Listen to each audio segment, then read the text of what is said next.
So first what we're going to do is work on setting up VBA and our current environments.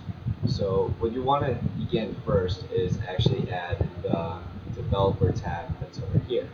So to do that, go to the File, Options, go to Customize Ribbon, and make sure you check this box here, and then click OK. Secondly, what you want to do is make sure you have macro security all set up.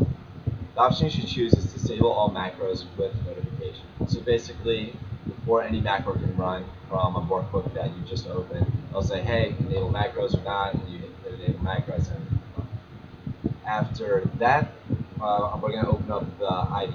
The IDE stands for Integrated Development Environments. And to do that, there's a couple ways of doing it. You could first click this button that says Visual Basic here, or use the hotkey A, Alt, L, and then V.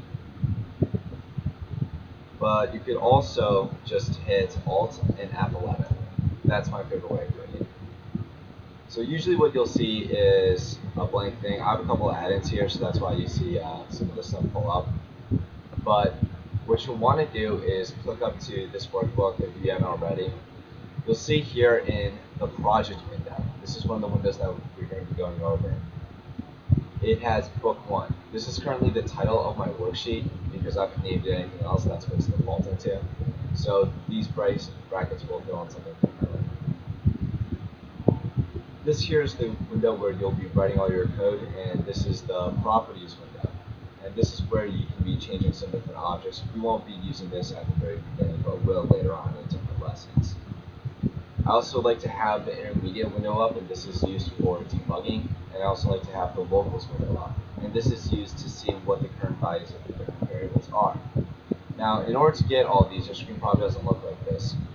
You'll want to go to View, and you can see a couple of the windows I mentioned here. The intermediate window, which is this one down here. You'll use Control G to open that up, and just click that. Locals window, you can open that up here. That one's probably the most important one you'll be working with. And also the project window and the properties window. Project properties.